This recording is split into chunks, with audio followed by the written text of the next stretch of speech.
Hey guys, what's up? It's AB Trades, and today I'm going to do another Sunday stock talk. And the stocks I'm going to be breaking down, the stocks that I always trade, I always look at they're blue chip, big name stocks. So let's go into it. So obviously y'all can't tell here because y'all are just looking at the screen, but what y'all are looking at right now is actually my monitor. And for those of y'all who ask, Austin, how do you watch these multiple positions and these multiple stocks? Well, I usually have these four screens up when I'm at home trading, and then on my laptop screen, which is below this monitor that you're seeing right now, I have the Tastyworks options tab up on the stock that I'm looking at. So then I trade on this laptop screen that's below it for the because I trade off the Tastyworks tab because the commissions are lower. $1 to open, 0 to close, so $1 round trip, plus about 10 cents a contract or something like that. It's super cheap. But then I use this for my charting. So let's look. Let's go back into normal mode, and I forgot to. Sorry, this is my fault for this technical difficulties. All right. Now let's start off with SPY. We have to start off with SPY. That's the S&P 500 index, and that will determine. Oh my gosh, my TOS has been messing up, but I don't want it to mess up now. Let's see if I can adjust the screen so I can see myself better. I don't know. We'll see. Oh my goodness, this is wasting my time, and I have to be somewhere later. Later, as in like 15 minutes. I have to go. Struggle is real, man.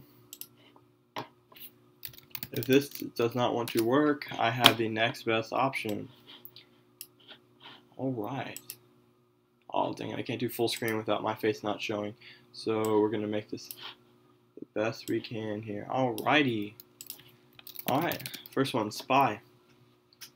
Alright. With this interactive chart. Now we can do this. Alright. So SPY, looking at the 4-hour here just to get, or maybe a daily, I don't know. This is purple line. Oh, the purple line is the VWAP. Alright, let's delete this. Oh, this was just here for back time. Okay, but we can zoom in here. Yeah, I understand TOS is not working. Here we go. It told me that it was working again. Alright. So this is based off our pre-technical analysis here. We were looking into this. We broke down this range. The bull stepped in at this major, well, not a major, it was more of a minor support level. The bull stepped up and decided to show us what is up. So we are at our next resistance level, which is around the $278 level. If we can see the break above this, we had a nice healthy little pullback here. We had strength going into the day. Of course, tonight we will be able to look at the futures to see where we're headed. But if we push above this, our next little resistance will be 280, and then our next one after that will be 287. After 287, just back up to all-time highs. So I don't think we will need to fear much. Yes, there's news. I don't really know what news is coming out, but I heard from somebody in the chat that some stuff is happening. So there may be some news, but technical-wise, it looks like we're going to be heading back up to this level sometime soon.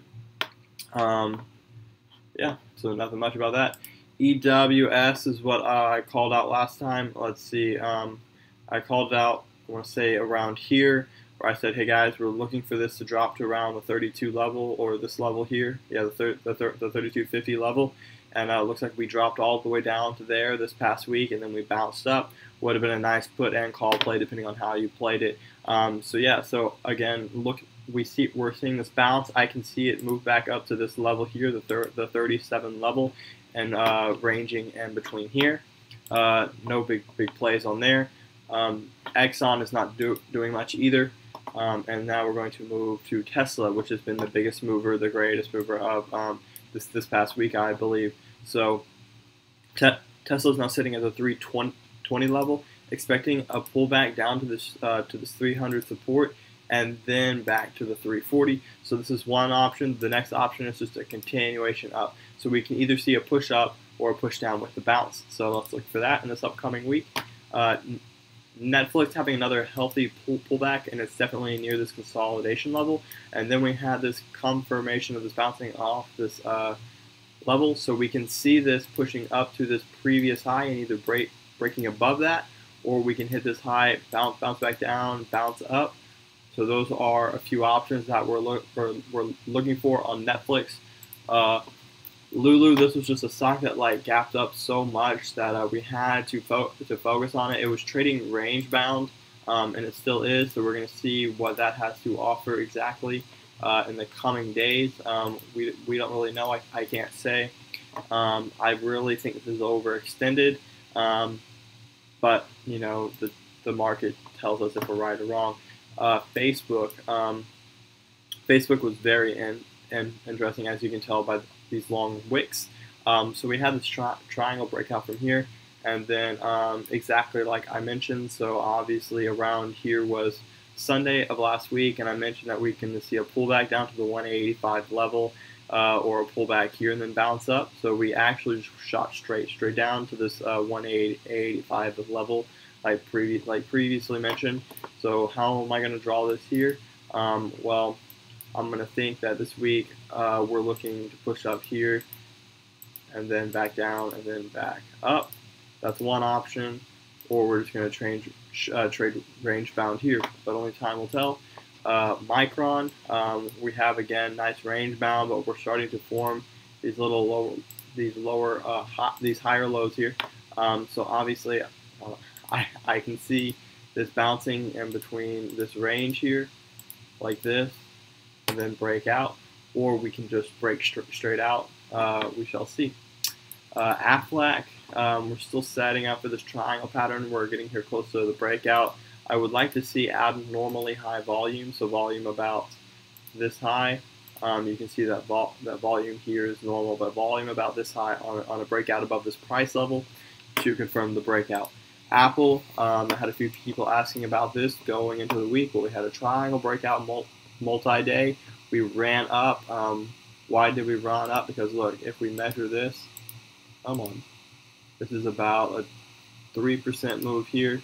So from the breakout, we were expecting about around a 3% move, so that's why we got to move about that high.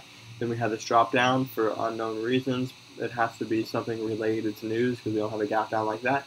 But we still tested this trend line and it validated. So this will be our next minor resistance. So we can expect either a push through this level up higher. It's going slow again. Or we can expect a push back down. So hit this resistance and bounce back down.